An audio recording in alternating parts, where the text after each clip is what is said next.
Oogity boogity wakandandugo.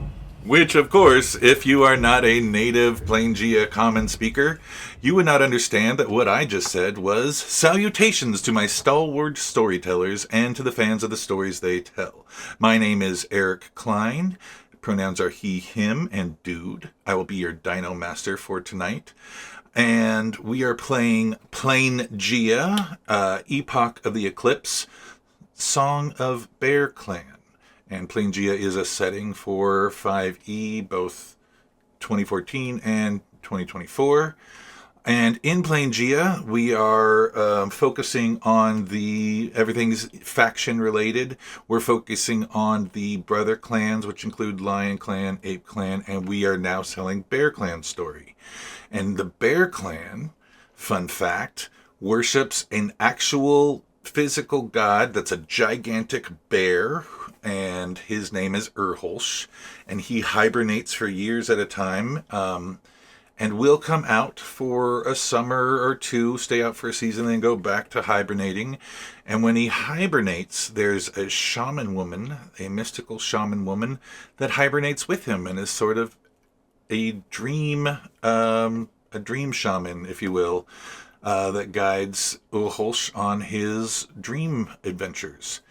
At this time, I'd like to pass it off to my stalwart storytellers to introduce themselves and their character. Hannah, would you please start us off? My name is Hannah, and I play Ia, both she, her pronouns.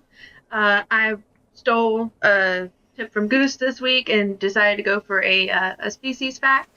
The Starlings, when they roll a charisma performance check to dance, they're considered proficient, and they add double their proficiency bonus instead of the normal just 1.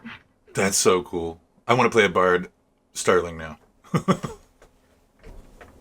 Alright, I'll go. Hi, you can call me Goose. I use all pronouns, and I'm playing Moist, who uses it and they pronouns.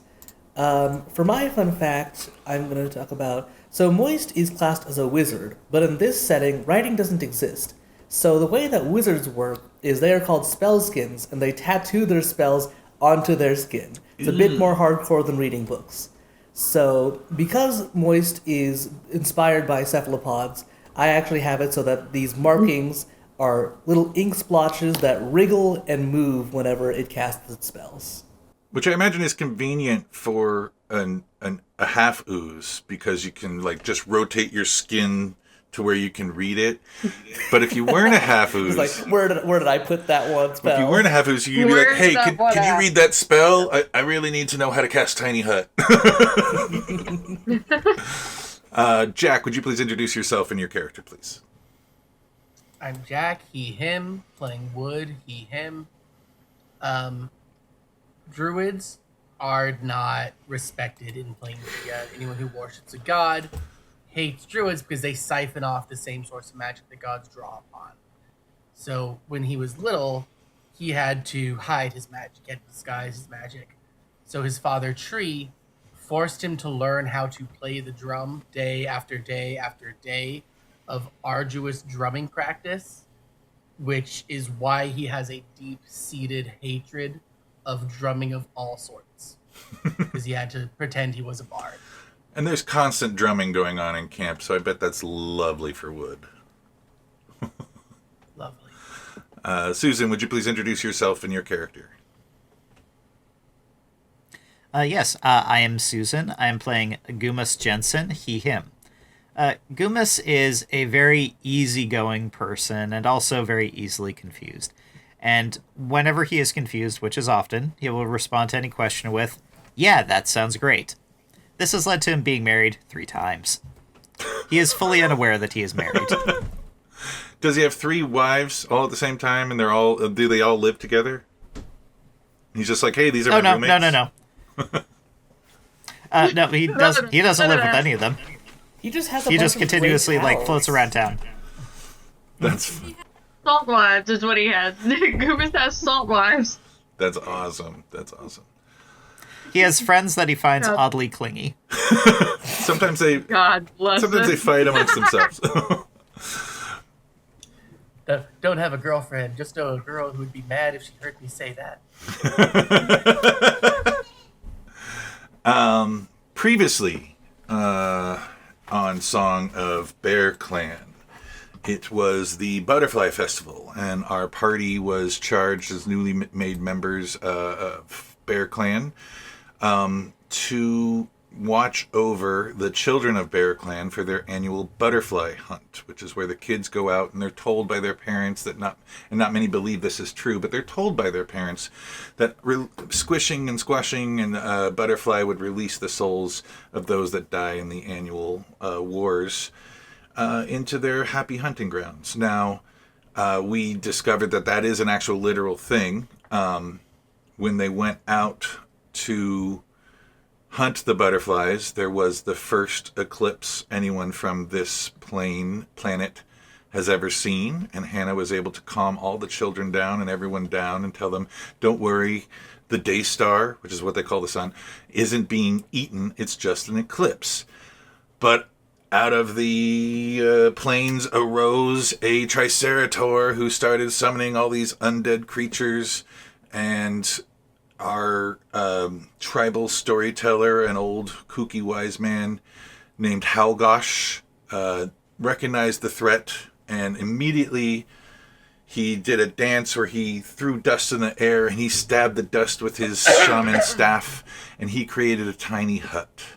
And inside that hut, he took all 8 of the children. From inside that tiny hut, they could see out. And what they saw was that our party courageously ran towards the Tricerator. And the Tricerator commanded the very grasses of the plains to coalesce and form these huge walls. And they saw as our triumphant Bear Clan went through or over the walls instead of around them. And from there they saw explosions and blasts and signs of a battle, and then a giant purple light, and all of the walls fell, and a giant purple light pulsed, and then released, all during the eclipse, released this wonderful array of colors that seemed to dance around each and every one of the players. And they see that Gummas, who was considered relatively inept by the child he was particularly taking care of, who was named Marigold. Marigold has been staring in, just totally engaged at what was happening. And as the grass fell, she's awestruck at this now twice the size Gummas comes walking with wood and an ethereal bear. And we noticed that inside, however Halgosh is trying to keep calm these children, they keep turning. He's having them face him with their backs to the skirmish, and he's trying to tell them stories, but they keep looking. And Wildsafe, who Ia was watching, who was constantly kind of jittering, is just frozen solid. He's just staring straight, not moving. And Lomi, who is Wood's sister, is bawling her eyes out. She's just so sad and so scared, and you can see that there's some sort of guilt being taken, and Halgosh is trying to comfort them all, and they see as the grass walls come down and these heroic figures start to walk, not looking back. Of the heroic figures of Wood and Gummas don't look back. They're just walking towards them, and they start to feel really happy. And then they see that the earth starts to shake, and the earth starts to explode from underneath the ground, and the party is sent flying in all directions. And they see that Gummas is sort of, there's a crack that develops between Gummas and Wood, and they separate, and Gummas is flung, and Wood starts to sink down into the ground and is grasping, trying to get away. And everyone rolled dexterity saving throws. The result of that roll was Gummas got a 7, Moist got a 4, Ia got a 9, and Wood got a 1. Not a one of us double digits. Not a one of you double digits. So the first thing we're going to do is we're going to take some damage for that. Almost like we were surprised. Yes. So each of you will take 21 points of bludgeoning damage. Jeez. I'm a wizard. We don't have that much. Yes, you were both Moist and Ia were examining the Triceratops, so they're pretty much at ground zero, and they were flung the farthest. Moist kind of splats against a rock and tumbles down. You're separated from Ia by about, 30, 40 feet, 4 minis, and she's on the other side of the field. She's recovering. You're an enlarged creature. Gummas is enlarged, has been twice his sized, and he Might need to roll concentration for that, considering I just got beat. Yeah. Yeah, let's roll the concentration check to see what happens in that moment. Oh, you're not down. Sorry, Brother, what? But you're that's not an down. 11. That's a pass. That's a pass on 21 damage. Oh shit! Never mind. It would have been a fail on 23 damage. Actually, Or no, 24. Wood, who got a In my head, 1, It was a DC 20 save. the ground on which Wood is standing tipped this way, and what launched Gummas into the air has started to make Wood slowly fall into a fiery. You can feel heat from down there, but you can't really see the bottom yet. Let's have you roll. Well, how do you want to get out of this, Wood? You tell me what you want to do. I'm looking at. I'm gonna consume a first level spell slot. Pop that, and shift into that blobby, rounded spider form again. Scrabbling down, just no, and then out from his back, his spine just ruptures open as the spider abdomen bursts out of his backside. The claws cling to the wall, and I start looking for somebody else to grab. Start looking for somebody else. The two of us are kind of off by ourselves, right? The two of you were separated from the other two members of the party as you were walking back to the hut where these children are watching this happen.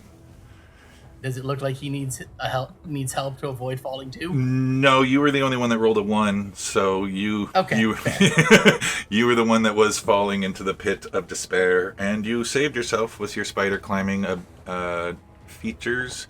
But as you guys are flung, you're kind of disoriented from where you first started. Can we get a group perception check to sort of find out where the kids are? Oh, and by the way, this whole time, the center where Ia and Moist were sort of investigating the Triceratops, that's where the head of this giant skeletal bear sort of erupted, and it's just the head is exposed right now. And it's sort of a Stegosaurus was unfortunate enough to be nearby, and it just sort of chomped down on the Stegosaurus, and when you can see the Stegosaurus through the gelatinous mass that composes the body of this gigantic bear that is Shardek, the gelatinous bear. I'm going to guidance myself because I can't reach anyone else to do so. 24. 8.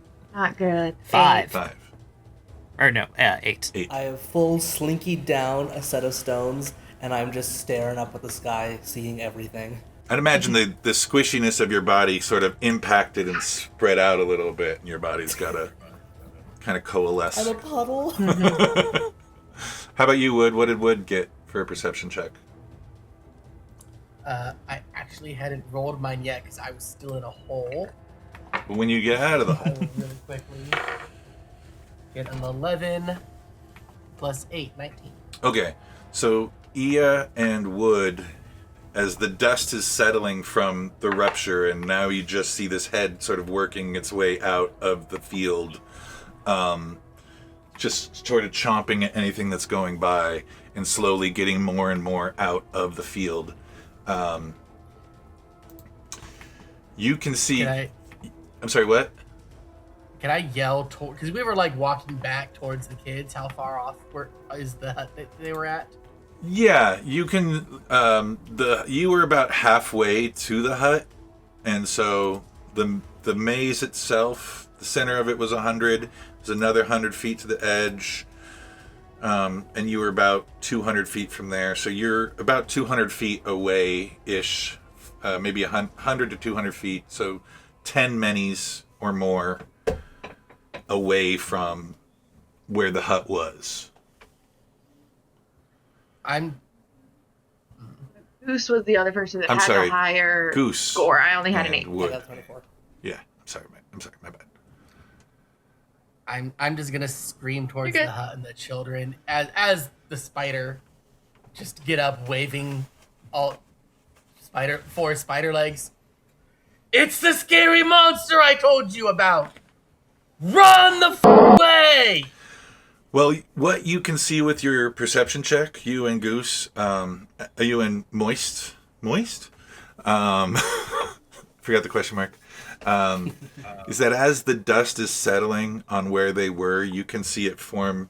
You know that scene in Indiana Jones and the Last Crusade where he throws the dust back on the invisible bridge and you can see where the bridge, sort of the shape of it? The dust has settled where the sphere of the hut is invisible, and you can see that there is a fissure opened up directly underneath the hut. It's no longer on ground, it's floating where it was.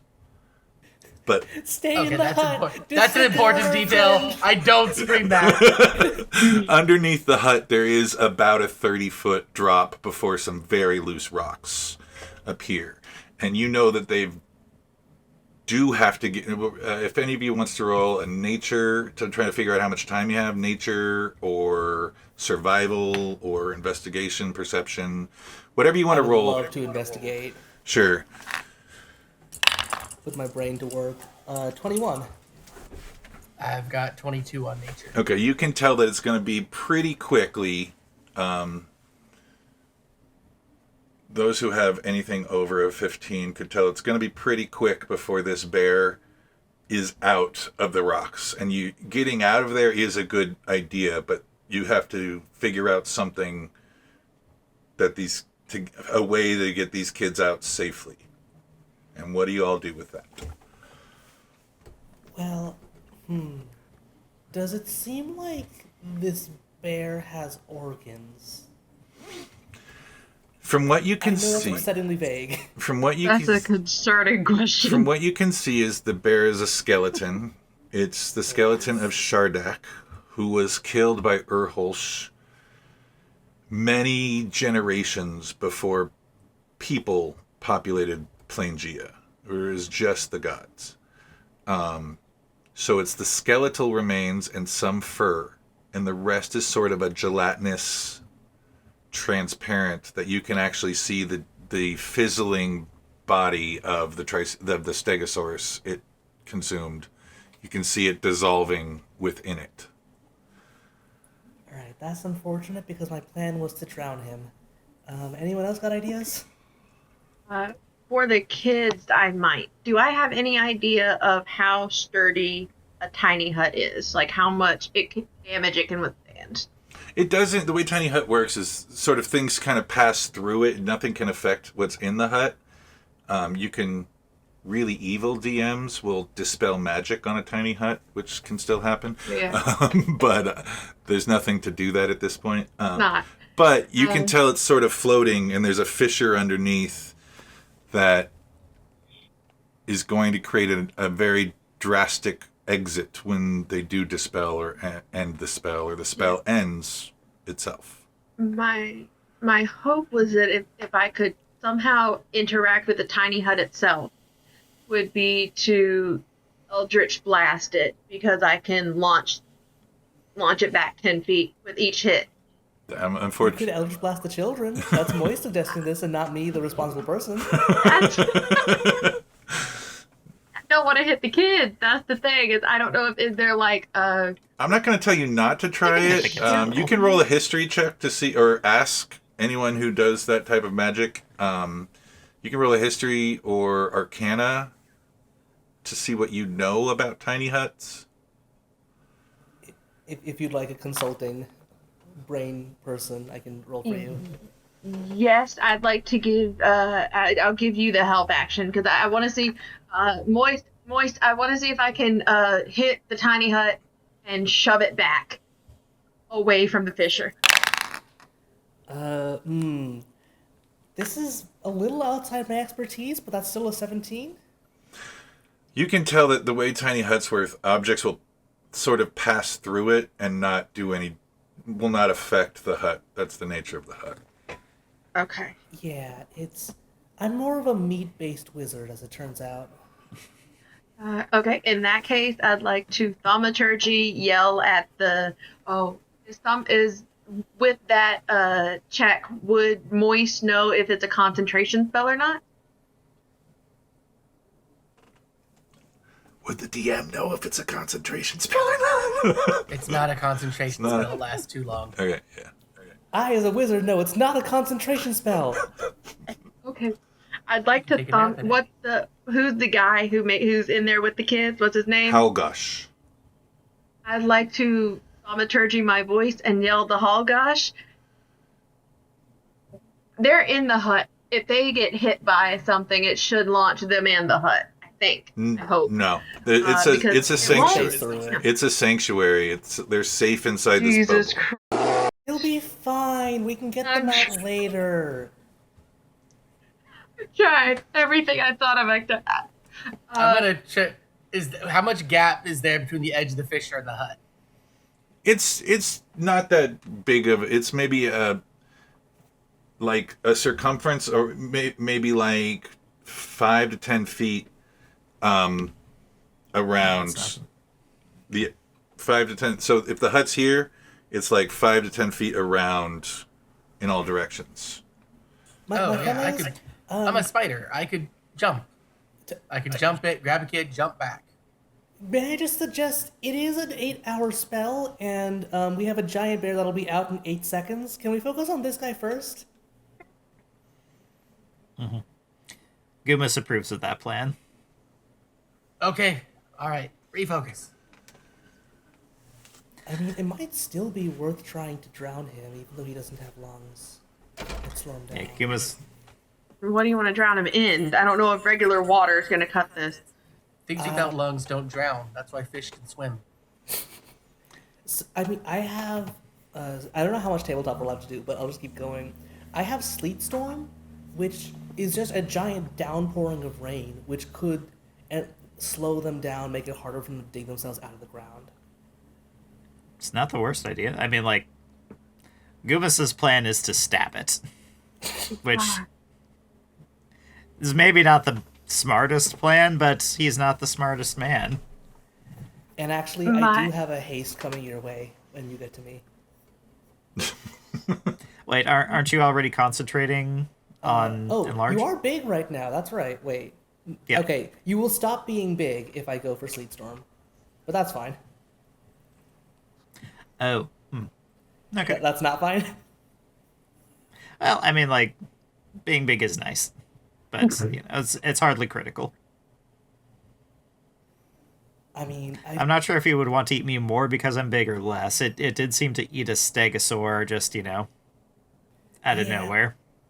Also, while we're jawing about, how much time do we have before we need to, like, do something to this thing? Not much, I imagine. Yeah. As we're kind of talking, Gummas is going to, like, stand up, catch his breath, use a second wind, and kind of start moving towards... Do I need to do any kind of checks to move towards this thing because of the broken ground? Or? It's going to be rough terrain, and there will be some acrobatics checks to sort of navigate the broken ground without falling precariously. Who of us looks the worst? I'm at half health right now. Okay, so you look fine. I somehow look bad. You took 22. What the? I do wonder. So this goop around him, does it seem metaphysical, or does it seem like a normal liquid, which is to say, mostly made of water? It looks gelatinous. It does. Hang on. I'm trying to figure out if it has water because I have a funny idea. Go for it. So it'll take a while, but shaped water, I believe, does a 5x5 cube. What if we just like carve out a little spot and we put one of the fighters inside of him? Okay. Doesn't there have to? How are you going to get the water into him? Where are you sourcing the water? Because No, that's why I'm asking if this gelatinous fluid. Well, is it fluid? it's not fluid. It's a gelatinous Okay. bear. Are any of This goes back into I create water in his lungs territory. yeah? Are any of those those bomb fruit still around? No, those seem to have all Okay. activated and exploded behind you. I thought so because I took a bunch of them. Can I just move away from the guy as Gummas is actively moving towards him? Yes, you totally can. In an act of equal bravery, I slither away. Yeah. You were I'm gonna flown do a the little bit. same. You were flung from him wait. as it happened. You were flung from him a considerable, like 30, 40 feet. So, How many acrobatics checks am I going to need to make? let's see. What's I'll go with your movement speed? I'll go with Gummas. My movement is 30. I don't believe enlargement gets me faster movement Oh, speed. it doesn't. But I do have longer legs. I'll go with Gummas to back him up because my spider has a Klein speed. Could I be giving him the help action on his acrobatics? Yes. Yeah, could you just be on my back as a counterweight? I wouldn't say that would help. Good Spider-Man. I go in front of you. If you start to tremble, grab me by the thorax. You shoot some webbing out of your butt, and he holds onto it. I don't make webbing. Don't touch that. That's not web. You By might the be way, married I a fourth got a time by the end of 12. this. God damn. I got a 12 for my second wind. A 12 for your second win. Do you mean health? Or Yeah. yeah, okay. It's just a bonus action. It's I'm about to heal myself as well with the healing light dice that I've got from being a celestial warlock. How many of those do you get? I know you used some when the lava bulbs blew up. I used 2 when the lava bulb blew up. I have 4 left. I get 1 plus my warlock level. We're level 5. Copy. Feel free to go ahead and heal yourself. Yeah. You will get the help action to make your athletics or acrobatics checks to do your walking through this rough, rocky terrain. You can do a nature or survival check to sort of help you out on the best path to get there. Mm-hmm. Yeah. What? Gummas is just going to barrel forward. I'm a bear. Okay, so I would say 30 goes in about 5 times 30 would be 150 feet. 6 would be 180. You're going to need approximately 6 athletics checks or acrobatics checks to get there. Even though it is sort of, rocky. What's the word I'm looking for? When the terrain... Difficult terrain? Yeah. Uneven ground, it's kind of sort of giving way when you step in the wrong spot. Yeah. And if you're just barreling through it, we'll say those are flat rolls. They would be a disadvantage, but since you're getting the help action, that'll sort of balance out. All right. Gonna roll this 6 times, and you'll tell me how bad I stubbed my toes. In the meantime... And All right, starting strong with a natural 1. So you take your first step and you start to fall into a fissure yourself. How do you all react to that?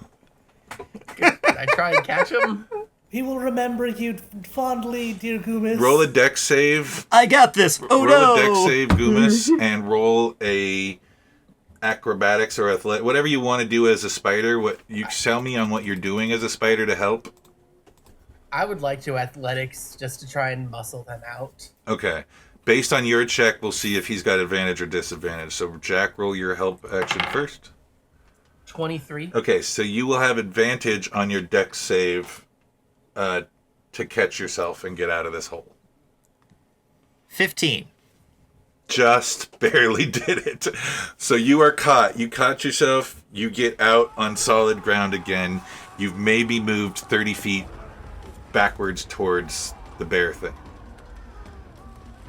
Backwards, you say. Gummas grab you when you start to fall down. 2 spider legs over your shoulders, bleeded really uncomfortably close to your face. Don't worry, I've got you. I trust you, buddy. So It is at Do it this. again? It is at this moment that you see sort of levitating out of the tiny hut. And they kiss. You see that Halgosh has cast levitate on himself, and he's risen 15 feet above the tiny hut. And he says, "This foe is beyond you. We need to get the kids out of here. We need Ursa Day." What's your reaction, Wood? Wood, what was that reaction that? It was me going, which way are we supposed to go? well, apparently I was going the right way by falling backwards. But no, what I meant is, if you were going towards the hut and then you went 30 feet back towards the bear, that's the backwards I meant. You were going 30 feet towards the bear. Well, yeah, I went, my first plan, go to the kids. And then it was like, no, the kids will be fine. Go to the bear. Okay, let's go to the bear. I'll join Gummas to the bear. Start going to the bear. Immediately, no, go get the kids. I'm like, Yeah, it's one of those moments. Wood is just like, Is the looking bear at going everybody. to let us get the kids? I was under the impression the bear is going to come out and kind of rend us all to shreds very, very quickly. Yeah. It's not going to happen bear- immediately. He's working his way out, and he's just devouring anything that can get within his reach. And You know what? I love running. Very quickly, I am going to spend my other 2 healing light dice because I can spend up to 5 at once because it's my charisma modifier. So I'm going to spend the other 2 there.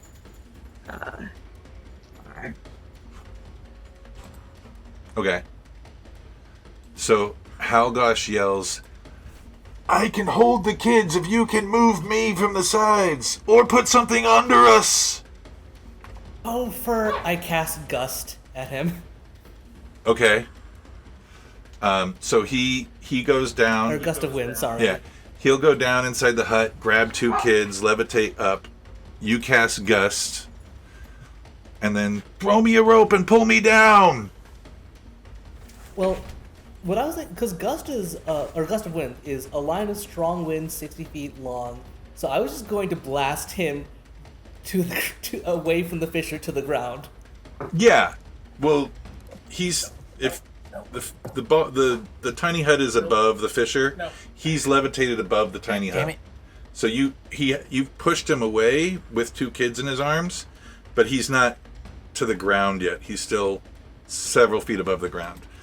If you want to try to catch the kids as he drops, or you like the way levitate works, you need an outside force. Let me roll it. You know what? Let's see. Right. Well, that's somebody else's problem. I assumed that the kids haven't grown bones yet, and that they'd be fine with the drop. Okay, so Generally have bones. you blew him they're into a not tree, done and growing he their uses bones. the tree to kick off, and he lowers 2 kids down, and now he's kicking off back to the hut. All right, old man. So Gummas takes 2, not Gummas, Halgosh takes 2 more kids and levitates up with the 2 kids. in the meantime we run for our lives? He's gonna need some help getting the kids to safety. All he can do is get them out of the hut, unless you wanted to put something. I'm Load gonna him up in my big I'm ol' gonna go arms. spider form. I've got +4 to athletics, climb speed, and spider. I'm just gonna start jumping back and forth to help get the kids out. Beautiful, that works. Give me, with advantage, 1 athletics or acrobatics of your choosing check. 17 + 4. Okay, 21. so that works. It takes time. The bear is not completely out yet. He's got his shoulders sort of out of the ground so far. You get all the kids and Halgosh safely to the ground, and Lomi looks at you, and the monster came! It was all my fault! The monster came! What? I didn't mean to go outside I didn't mean to go outside the hunting grounds, but the monster, you said it would come and it came! That's why you must always be careful. I'm sorry. I'm so sorry. It's all my fault. And she is very much blaming herself for this whole thing because the monster you said that was going to get them if they left the hunting grounds came. Yeah. And she's blaming this all on herself. And how does Wood deal with that? Just gonna look at Lomi. I didn't want to tell you this. Adults lie to children all the time. They tell you that you make good art. They tell you that you're talented. They tell you that they like hearing their stories. You don't like and they my tell you art? stories. Your art's great. They tell you stories to make you do what they want you to. The big scary monster was a story that I made up. This is a different big scary monster. So how do I know you're not lying to me now? How did I know? It's not my fault. Wood. Assume people always lie to you. And wait to see what happens. While this is I'm going to try to protect you, or I'll die. So one of those two things is going to happen. I'm learning so much about how to deal with children. She just says, love you, Wood. I love you too, Lomi. And while this is happening, Marigold runs to Gummas. Mm-hmm. Oh my... Hey, kid! Oh my god! Gummas is gonna, kneel down in front of her. You're still towering over her at this point. Yep. And when you kneel, you're about the size you were normally. I didn't think you could do so much. How did you get so big? How did you beat that? I'm gonna tell my mom. She's gonna want you as a raider for sure. I'm gonna tell my aunt. She's gonna want you as a raider for sure if you could do all of that. Yeah, I know. I got big because that weird sticky guy got sticky on me. And I think it got inside me, and I don't really want to think about that. So I'm gonna pick you up now, and I'm gonna run as fast as I can, because if you die, your mom is gonna kill me. Thistlesprig hears that. And is like, what do you mean? What did he mean you're inside him? How are you inside him and here? What does that mean? The magic of displacement. There are many things you can do if you're willing to violate enough boundaries. Tell me more. And she's just awestruck by what you must know that she doesn't know. I pull out a piece of my skin and I show her the wiggling tattoos. I'm currently concentrating on some liquid that I've pumped into his muscles that are acting identically to organic fluids that would be naturally in his body, so I don't know what he's complaining about. I mean, can my body go into other bodies like that? No, you never know until you try. That's what it means to do science. And while all that those conversations are happening, Ia sees that Wild Safe, the former jittily distracted person, has got like a 1,000-yard stare and it's just frozen solid. Have I moved over to him, or am I still like far back? By this time you see everyone running. You're arriving on the scene as you're retreating with everybody. Unless you decide to do something else, I don't want to take your agency away. No, I don't mind if we're letting the big dudes climb out. She'll go along with it. Is the little kid facing the monster? Yes, and staring? Staring at it, stuck staring. Just what was a jittering, distracted thing is just. I'd like to kind of eclipse his view and stand in front of him and just catch his.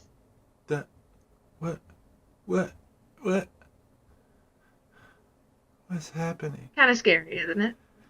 Very scary. Very scary. Very scary. Very scary. It's okay. It's okay. Listen, close your eyes for a second, and I'm gonna crouch down next to or in front of him still, but I'm gonna try and keep his eyes on me. Like if I need to do like this to him, I will. But just have him close his eyes for a second, and I'm gonna put his hand on his own heart so he can feel his own heartbeat. He's very jittery, and motion is what helped me. So maybe feeling that will help him. You're in one piece. I'm in one piece. Everyone else is in one piece. Okay? Okay. Can we leave now? And right then Halgosh yells, Yep. "We need to move! Go get Ursa Day!" Yep, we're going. Yep, we're going. I don't have much strength, but I'm gonna run with him. I have -1 strength. So I'm not gonna pick him up, but I'm gonna run with him. Okay. And what are the rest of you doing? I'm gonna try and keep him in front of me. I am walking while complaining about needy old men.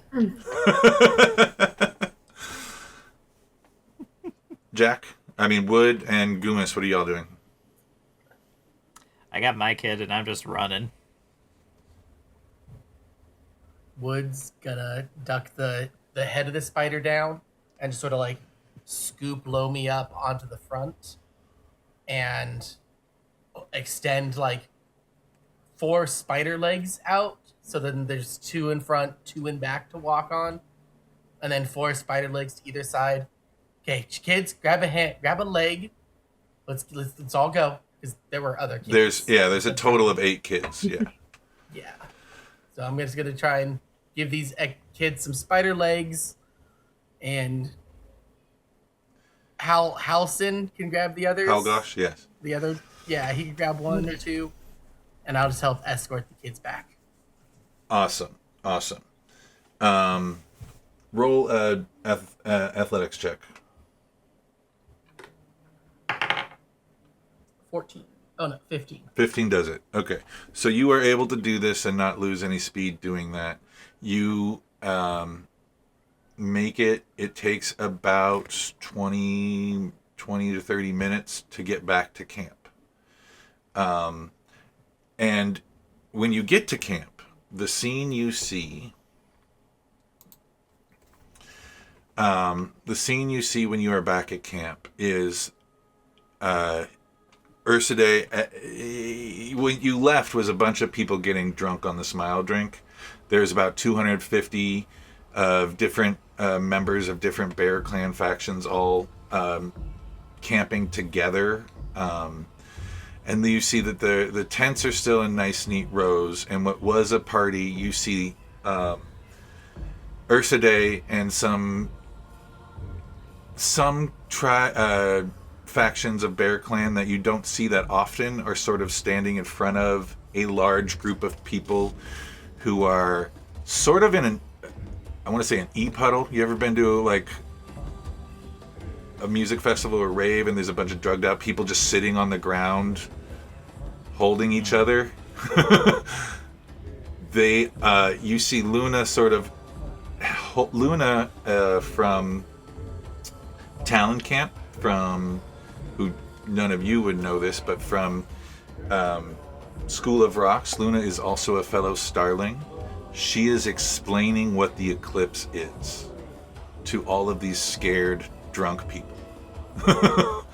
And Urside is there, also sort of like Urside being the head chief of all of Bear Clan. She's a large, muscular woman, dark skin, dark brown hair, sort of in clumpy dreadlocks that are adorned with different accoutrements of Bear Clan. Some claws, some teeth are kind of braided into her hair. And Luna is another Starling who's more bluish tinted, with a glow, and she's explaining with the other members of Talon Camp who had just arrived. And when you run in with the kids and the spider, and you see they're not those who the clan members who were sort of calming down to Luna soothing them about what the Eclipse is, sees a spider running in with all the kids. And they get freaked out all over again. It's wood. Thaumaturgy. No, we're not having that. Absolutely not. I also see a giant Gummas just like, slow-mo, just like Baywatch running with a kid under an arm. You are, as you run, slowly shrinking as the spell's running out of time.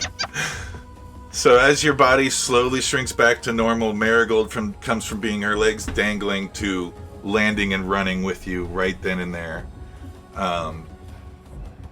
Ignore the puddles. They'll go away on their own. You got bigger too, Marigold! I love him. So what do you guys do next? Now that you're back at camp, you see all these people, you see the head of your tribe. Hello, head of our tribe. We gotta get to her. No, don't worry. Luna was just telling us it's an eclipse. Do not worry. It's just an eclipse. We did see the eclipse. Is Eclipse another name for the giant bear skeleton that's currently carving its way out of the ground? Oh, are we sorry, there's I'm not trying a to giant get it bear so skeleton it's carving not. its way out of the ground. I'd like to try and get speaking quietly away from Luna, calming the sea of drunk and high people. Okay. So that the explanation is still happening, but it's just not within their immediate concern, and so they don't pay attention to it. I'll start drumming to cover up that sound if I need to. Which pleases everyone but Wood. Everyone but Wood finds that very comforting. Roll a... Yeah, I'd like to just do that. Just join Luna for a second and just do that. Roll a performance check or persuasion check, whichever one you'd like to do. Well, I get that bonus to performance. I'm doubly proficient in performance. Can I impose disadvantage as I'm about to say something that is the opposite of helpful? Sure, please, let's hear it. You are all about to die unless you Louder, get off just of your louder. ass and do something about the Louder. giant monster. Just louder. Okay, I do not so care how you feel. You need to make a choice to move or be food. So Animals are we that lying stay or are we still not lying? are I'm getting food. mixed messages. So I don't get a bonus to performance because it's not dancing, but I get disadvantage thanks to Wood, and I'd like to. I don't know if I can just thaumaturgy an item. I have to thaumaturgy my voice. If I can thaumaturgy an item, I'd do that. What sort of item are you trying to thaumaturgy? Your drum? Yeah. I'd like to make the drum louder if I can, to remove the disadvantage. I'll didn't allow have it in this advantage. case because it is so Okay. integral to your being. It makes So sense. I'll re-roll. I had a 13 and a 5. I'll re-roll. What do you mean an and a 5? 9, not great. Reroll from a 13. 9, Yeah, 8. did you get so a I had 13 and a 5? Well, yeah, I got a 13 and a 5 with disadvantage, and I re-rolled because advantage and disadvantage cancel out. So I got a 9 on the die with a +8 performance. We'll take so the I have a 13. 17 to drown what I'm him going to do out. is I'm going to take the 13 and we'll add the +5. Okay. You Okay. So 21 to drown out Wood. okay? 13 was. We'll use the same 2 dice rolls. Okay. Wait, that doesn't make sense. Wood adds this to why he hates It starts to work. Halgosh now arrives on the scene being much older. He's going slower than all you young whippersnappers. And he approaches the group, and as Ursa Day is calming everyone down. Wood, are you still a spider form? Are you unspidered? I'm still in spider Okay. form. Everyone is starting to not react as harshly to the spider. They understand it's just Wood who's transformed into a spider. Yes, as chanters, bards do. Yes. And Ursidae sort of, realizing her role in the camp. Quiet, all of you. Halgosh shows up and says, "It's Shardak. Shardak has been risen. Shardak is risen by a Tricerator. They defeated the Tricerator, but Shardak is breaking through the grounds where Urhosh killed him." She's like, the legends are true then. You four, we will need... Hi. Yeah. Are you saying hi to say something or just hi? Hi. Hi. Just hi. Hi. I will take our warriors to distract Shardak and keep him at bay from getting to us or the other clans. And Halgosh says, "This is beyond you. Anyone who faces him will die." We saw it dissolve a shield top, which is Stegosaurus. It melted inside its flesh, which is some sort of gelatinous mass, like moist, and he touches moist and his hands become sticky again. Oh, so you knew this was coming and have done nothing until now, and didn't go to look for the children? No one knew this was coming. What do you speak of? You just said you saw it dissolve a shield. No, it dissolved No, the that Stegosaurus. was what we just saw. You all just saw it We just chomp saw- on a Stegosaurus and the body dissolved inside it. You were in a hole at the I said top, so you shield might have top. missed it. I was trying to come up with the caveman word for Stegosaurus. You know how they have like the frilled spitter for a Dilophosaurus? Gotcha. So this isn't Ursidae saying No, that? it's Halgosh telling Ursidae. Okay. He's relaying it for you. My mistake. No worries. I thought, yeah. I get it. We will need Urholsh for this. He must be woken. You The said legends are true. You legend said the legends are true. What else are the legends? the legend is true that Urholsh defeated Shardak on the Killbrother Vale. Because Okay. Who is Shardak? The guy who's climbing out. Well, yes, but do we have any sort of interesting stories or history about it that we could learn about? there was an interesting story told about it. When you first got there, it was sort of like the origin of the name Killbrother Vale was long before. Yes, long before. And Halgosh is sort of like as an instinct. Long before anyone walked this plains, our god Urholsh defeated Shardak to become the unkillable bear god. And it was legend that he died on that very battlefield on which he is now arising. We will we must need his help and bring him out of hibernation in order to face this foe and stop him again. Yes, if he failed to kill him the first time, he could definitely fail to do it again. Well, he did kill him. He buried him. He did kill him. That's why I he's don't not. think you saw what we saw, because that's not what dead looks like. That's undead. He was dead, and now he's undead because Undead of is the that opposite of weirdo. dead, to give Wood some credit. Not living dead, not living animated dead. This is semantics. We will need Urholsh. Where is I do where think is Urholsh? if our chances are between He keeps like jumping up and headbutting my computer on the side. he's the star of the show. Urside looks around and, in a moment of leadership, assesses the situation. There are the 25 unaffected. There are the too many's plus 5 unaffected. As you all know, the smile drink only affects 9 out of 10 people. So out of 250 possible people, there's going to be about 25 who aren't affected. They were the sort of... You have 5 hands of people. Yeah, five hands of people who are not affected. We will take those warriors, and we will do our best to keep this creature at bay, this Shardak at bay. You 4 will need to wake Urholsh from his slumber. This is not an easy task. You will need to contact members. You will need to... Talon Clan just arrived. They have not imbibed.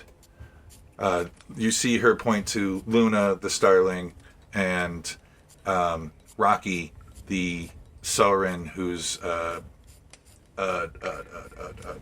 had the name. He's a hammertail. He's like a humanoid version of an ankylosaurus with a big hammer tail and a turtle shell, spiky turtle shell. You see Dreamwake, who's like a blue elf. And you see Asher, who's a walking, talking tree. We'll cut to some art probably eventually.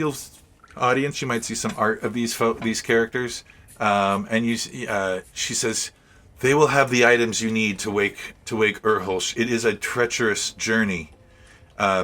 We will take our warriors and keep them at bay. And she turns to Halgosh.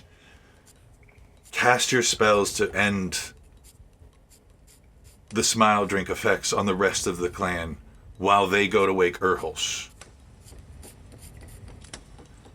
So,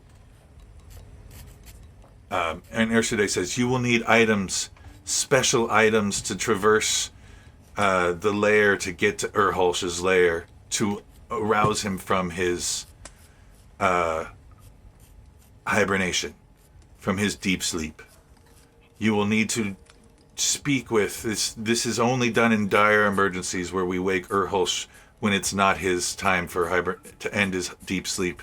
He will wake up angry. You will need to converse with the Dreamwalker who slumbers with Urholsh.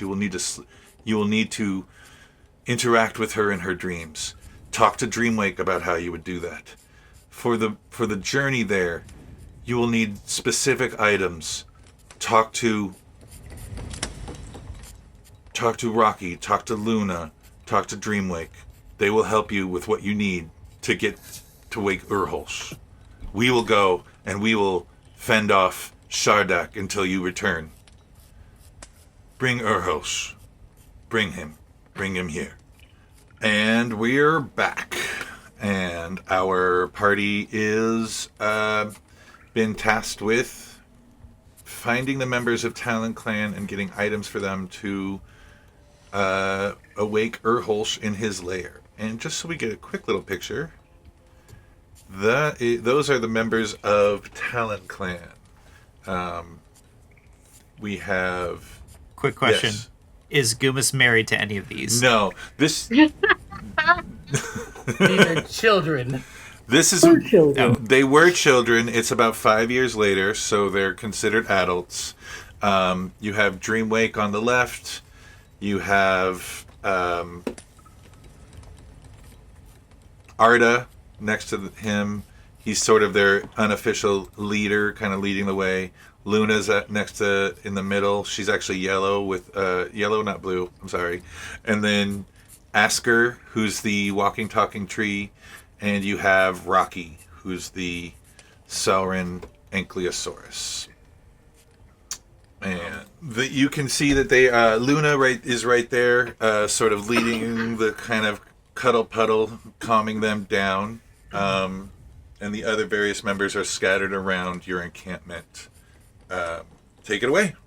What do we need from these people again? You will need specific items from them. They'll give you items to help you. Urside says you will need some items to traverse into the lair of Urholsh that they will be able to help you obtain. And Urside was going to lead the warriors that are not affected by the smile drink to go keep Shardak at bay, while Halgosh is going to be casting sort of restoration spells to end the effects of the smile drink on the rest of the clan.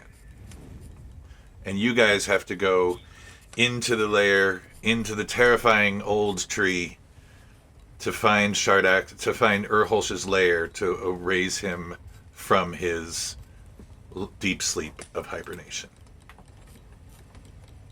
Yeah, so, I mean, they didn't tell us what exactly to get, so I'm just gonna go up to the nearest one of these people and say, hand it over, please.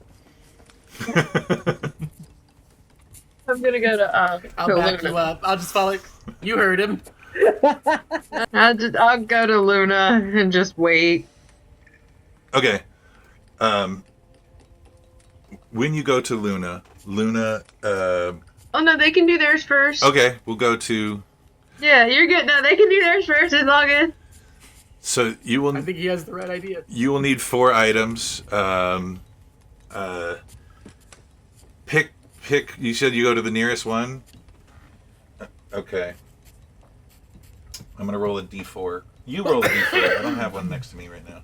All of my d4s are at the bottom. Ah. That's a 2. 2. You go to Luna. So we're going to... Okay, we go to the same person.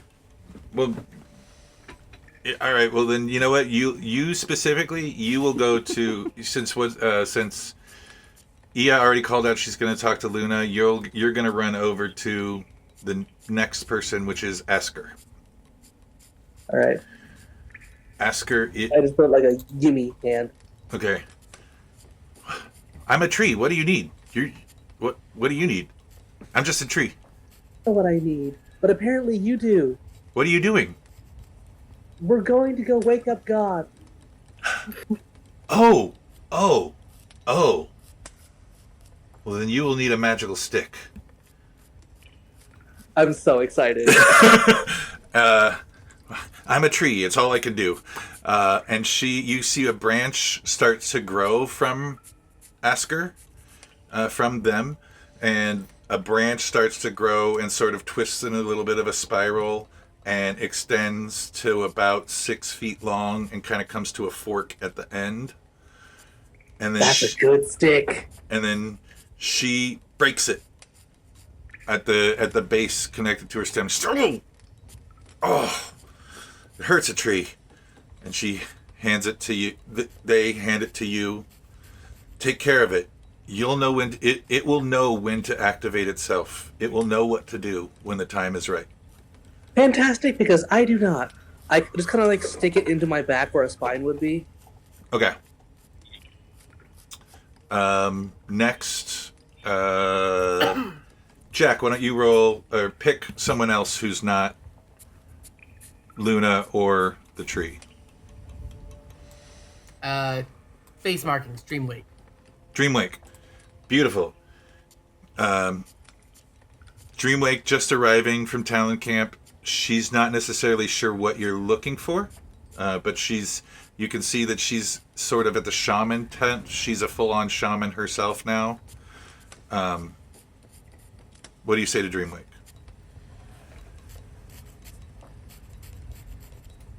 I look around at the shamans. Just deep sigh as a spider. Greetings. I'm a chanter of the Bear Clan. You're supposed to have something for us to talk to Rajesh. Oh, while he's Duh. while he's in slumber, you need to converse with him. This is a very, very rare item that we have to converse while he's in dream state. It should be handed over quickly. Yes. You will need to use this bowl. And she produces a dream basin. And it's a stone bowl that is roughly about a foot wide and half as much deep. Holds about a gallon to a gallon and a half of liquids. And she says you will need to use this to converse with the dream shaman and converse with Urholsh while he is in slumber. Be very careful with it. Our clan only has this one. I look at my spider legs. They're definitely not made to hold a bowl. Help! Gummas will run over and pick up the bowl. Okay. You pick up the bowl. I assume you have a pouch or something to put it in for now. Yeah. I can't. I just look at you. I can't do this again until I get some rest. And we might need a spider. You never know when you need a spider. Never know. Sure. Yep, Gummas will just lash the bowl to his back. I got you, bud. All right. Awesome. Luna, I'm sorry, Hannah, Ia, you said you were going to speak to Luna. Yes. Okay. I'll just... She's sort of calming him. Don't worry about the eclipse. We're going to help you. Everyone, it will not affect you personally. And you interrupt her calming down a puddle of masses. I'd like to not interrupt. I'll just lower the sound of what... So I'm no longer trying to drown out wood. I'm just trying to, like, help kind of soothe and trance these people. And, let me see. Do I have a message spell? I can just fully ignore speaking to them. No, I don't have the message spell. So, I'll just whisper quietly to her, like kind of lean over and speak. Be like, we have to go wake up Urholsh. You, what was the leader of the Bear Clan's name? Ursidae. Ursidae said you have something to help with that. Just steadily.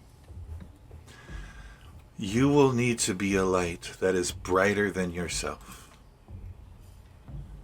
And I believe Moist also has one of these. She hands you a familiar-looking jar. It's sort of made out of a shell.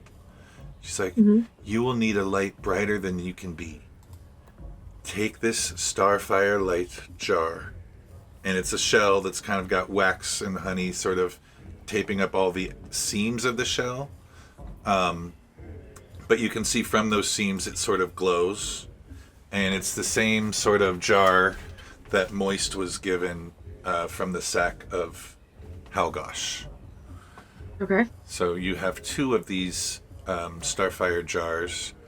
When it is time to actually awaken Urholsh, this will be the light that awakens. But be very careful. He will zero in on your light once he is arisen. And you will need to lead him here to the battlefield. Okay. And I love the fact that leaves Rocky for Gummas. Very, very quickly, out of character, thaumaturgy can brighten things and, like, make flames jump. Does it do that to our bodies as well? Like our own... It says you can cause flames to flicker, brighten, dim, or change color for a minute. You can cause... Does that work on what? You can cause flames to... Oh, so would that work on Starlings, is what you're asking? Yes. I'd allow it. For a Starling to cast it, I'd allow it, but Okay. The way this if you want to roll an Arcana check, history check. Yeah, I'll do it. I'm trying to think of anything else. I'll do history and I'll guidance myself. I can pick this thing up.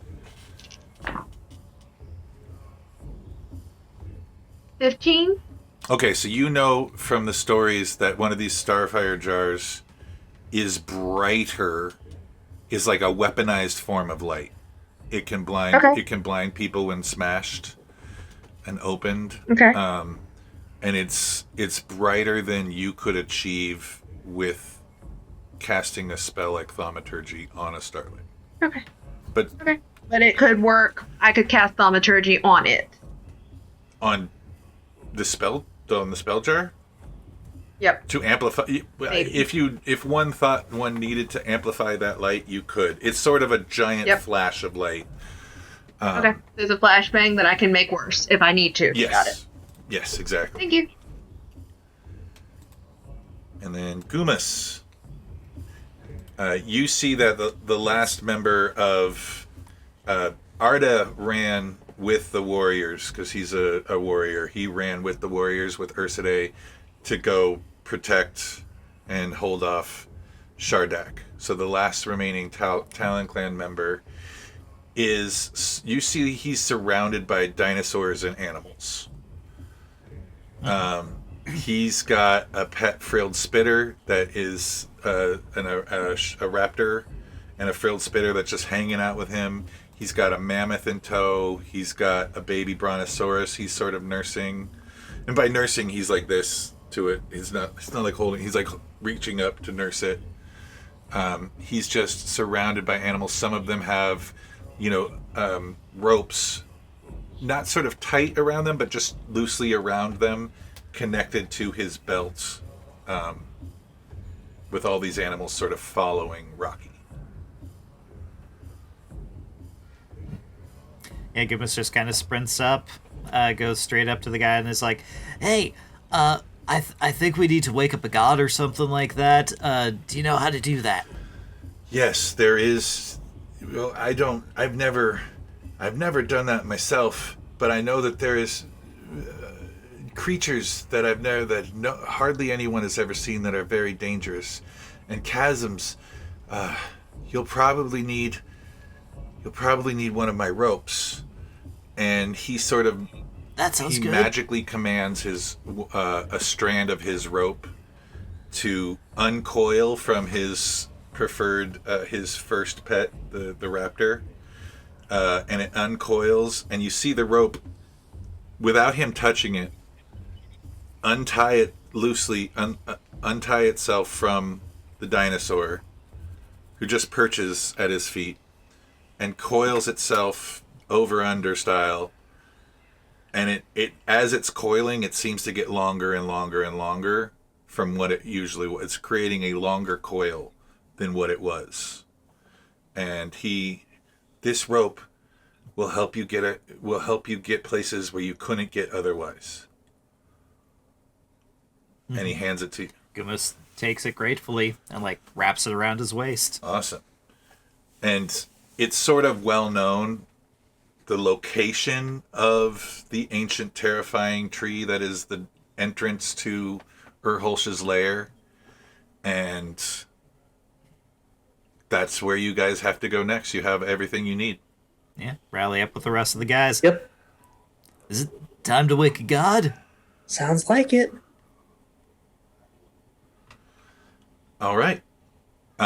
So you make your way towards the center of this deep, dark forest. It's going to take you some time. You travel rushed. You're traveling rushed to get to this ancient, terrifying. And what you see when you eventually do get there, it takes maybe an hour of traveling time to get to the heart of this forest. You see a petrified, giant, mountain-sized tree that's been cut off in half and is jagged. It's just sort of cut in half at an angle, and it's jagged, and it still sits towering above the forest. And you see a dark entrance in the sort of gnarled roots of the tree. As you stand before it, wondering. As you stand before this entrance, you can see that there's sort of a clearing of dead trees, dead wood all around this area. Not many things venture into this. There's no tracks leading in or out.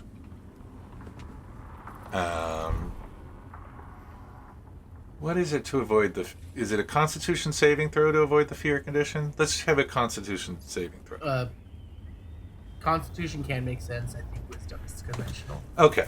Let's do a Wisdom save for everyone. Wisdom. Why did my... Yep, I'm fine. Does 8. guidance work on saves? I don't think it does. I believe it can, but I think you have to know about it first. Probably. You would have known... It's an ability check. It's an ability check. You would have... It's kind of like the haunted house on the block. You know where you're going is a scary place. So if you were... I'm definitely frightened. No, get the fuck down. I got a 12. I got a 25. Sorry, 22. Essentially... See, my idea of what is You've scary... seen horrors. Yeah.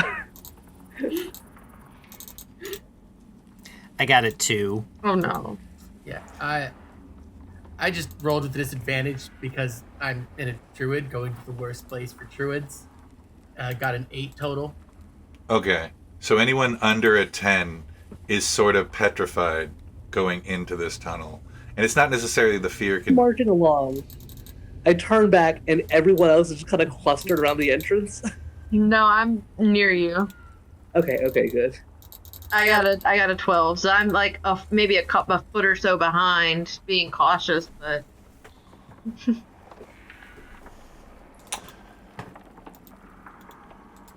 So The time for... I was gonna, yes, exactly. What do you say to your frightened members to get them to follow you into the darkness? Well, it was literally about to ask, is this the time where one would need to make a heroic and stirring speech? I'm not sure I have one in me. Give it a shot. I don't think it could hurt. If we You got a don't lot do of this, stuff in you, we're all like- gonna die. Pretty convincing to me. I have a DM question. Mm-hmm. Does the walk over here count as a short rest? So that people I can would spend hope. hit dice? One would hope. I'll say that in your time gathering all the items, you could have had a short rest. Thank God. Okay. Telling everybody what happened. People brought you extra juices and things like that are revitalizing. Yeah, I will I'm trying absolutely... I'm trying to see if I've spent any hit dice. I don't think I have, but I'm trying to find out. Oh, I actually go back up to 4, I think. It doesn't look like I've spent any hit dice, so I'm gonna spend my freaking hit dice. We're level 5. I have 5 hit dice. Let me see here. Did we have the aid spell on us or something before? Because I have Yes. loved here. Okay. Yes. I assume that's some gone of now? Let me see who has it. It's still in effect. Oh, awesome. It was the 3. You cast it on the 3 others, I believe. Two people cast aid. I think we all have aid. Oh, cool. Because I have a plus 10 HP max for myself from 38 to 48 HP. Because I gave it to myself and then 2 others. So one other person I think has. I definitely have it because I have that marked down. You do? Okay. So fantastic. So, what was it? Hit die is plus your constitution, right? Yes. Okay. Yes. I have 5d8 plus con. So I'm going to just roll these individually and see how many I need to spend. Is that okay? Yeah. Yep. Okay. We'll start with 2. And each one is plus con, right? Yep. 5d8 plus con. 8, 12. And con, my con is 2, so it'd be... So is it plus 2 overall or plus 4 because I rolled 2 dice? +4. Okay. So 12. Each die 16. adds the bonus again. Mm-hmm. 2 HP. Let's see, how far did I get? 22, 48, 38. I might as well. There's a chance I can get myself all the way up there with 1, so. You're not going to get another short 7. rest. Yeah, right. Yeah, might as well burn them. I got myself all the way back. Sweet. Me as Awesome. well. Took 3 hit dice. I got some very bad rolls. 5. Yeah, I'm gonna get myself all the way up as well. Yeah. Okay, so everyone's restored to full health. You've got some folks that are scared at the entrance of this giant, dark, petrified tree. And some folks... How do y'all react to Moist's speech saying, "We're all gonna die unless you come in here"? Gummas is gonna like straighten up his spine and say, "I knew I was gonna die doing something cool." We're Bear Clan, right? We fought and we've gone through all initiation so that we could be part of the people who charge headfirst into danger. I hate that that's true. Yep. It's great. They give us free food. Let me see if I can. I promised Lomi that I'd protect her or die. Let's not die. It's easier if I close all of my eyes. 8 different You're gonna spider die eyes quicker closed. if you do that. I mean, I don't understand what is scary about the big hole, so maybe closing your eyes will help. He'll just close his eyes and head towards the hole. Can I, like, hold one of his little feelers? Yep, I'll hold up a spider leg. Fantastic. If you'd like, you can roll. I- Go for it. I think I might be the first person who does not care that you get him damn sticky every time. I was gonna say, it's the combination of stickiness we could create is horrific. Yeah. Y'all are When we let go, inventing you see gorilla little glue. connecting strands. Y'all are inventing gorilla glue, super glue. Oh God. It's bear glue. It's bear glue. Yeah. Bear glue. Strong as the bear. So Bear glues. you see that there is a giant entrance, and if you want, you can roll. If you really want to understand why it's so scary, you can roll a history check, Why not? intelligence, wisdom check. Tell me on what you want to roll I'll give it to a shot. figure out the stories of this place. I'll do history. Oh, Be nope, history. not a dick clue. I got a plus, I got a nat 1. Don't worry, I'm nosy as hell. That's a 25. Like, I'm not scared. She's like, I'm not scared of it, so I don't know why I would know why it's scary. Probably because you constantly glow, that the dark Yeah. doesn't really scare you. But no light seems to escape this tunnel or survive. As a fact, speaking of survival, Moist, you are a student of the stories. Not only do you consume any sort of food you can consume, you consume any story, any song. So you are familiar with the fact that unkillable Urholsh is the only thing that seems to come out of this cave alive. He brings his dream shaman with him to guide him through his meditations, and guide him through his hibernation sleep, but nothing else that goes into this cave comes out alive. Guys, I heard a really cool story about this place. I turned to see everyone like just scared. I'll share it after we get back. That sounds great. I'm not suspicious at all. Seems like the best idea is share it after. So do you all go in? Do you Yep. do you Oh, yeah. dare? We dare. Bears dare? I'll summon my shadow to walk alongside me. Let's go into the spooky old tree. If there are no No, we're horses in there, abandoning I am fine. we are abandoning the adventure and going off in a different direction. It is an ancient, terrifying tree. The ancient terrifying tree by the bear clan. The bear clan, really? The bear makes me very happy. This is great. Shout out to the Berensteins. Yeah.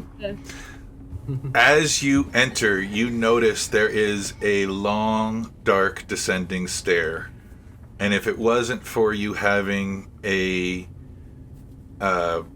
starling with you who emanates a natural glow, it would be beyond cave darkness, a magical sort of darkness that through which nothing can escape.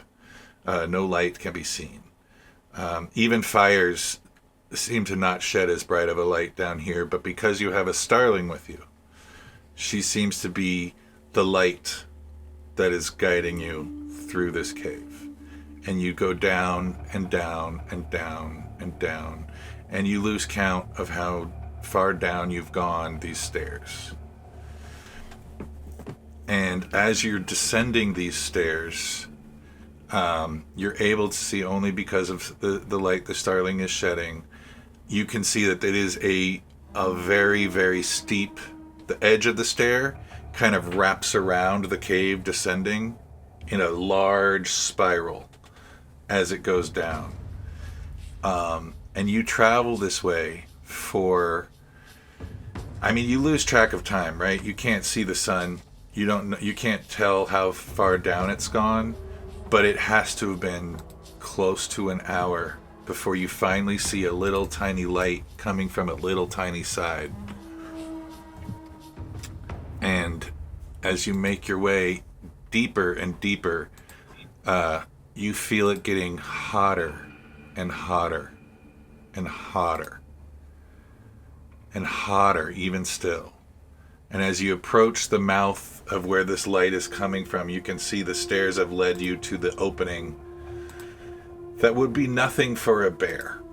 It would you can tell the bear walks down this thing, but a humanoids, a person, would have to cling to the stairs as the bear sort of climbs down this deep, large shaft. But as you get to this opening and it's getting hotter and hotter and hotter, you stand on a precipice overlooking an easily 100-foot, 10 minis chasm that has a lava waterfall coming from one side and going deep, about 60 feet deep below you. There's a 60-foot drop into a river of lava that's sort of... we would know it as a lava tube. You're traveling in a lava tube that's sort of ancient. And this there's a waterfall of lava coming down below you in a separate tube that's sort of crisscrossing. And as you're gazing, you can see that there is another precipice about 100 feet across this lava. And as you're staring, let's say you're standing on that cliff and a tiny rock falls from the cliff and it tumbles down and hits the lava. And then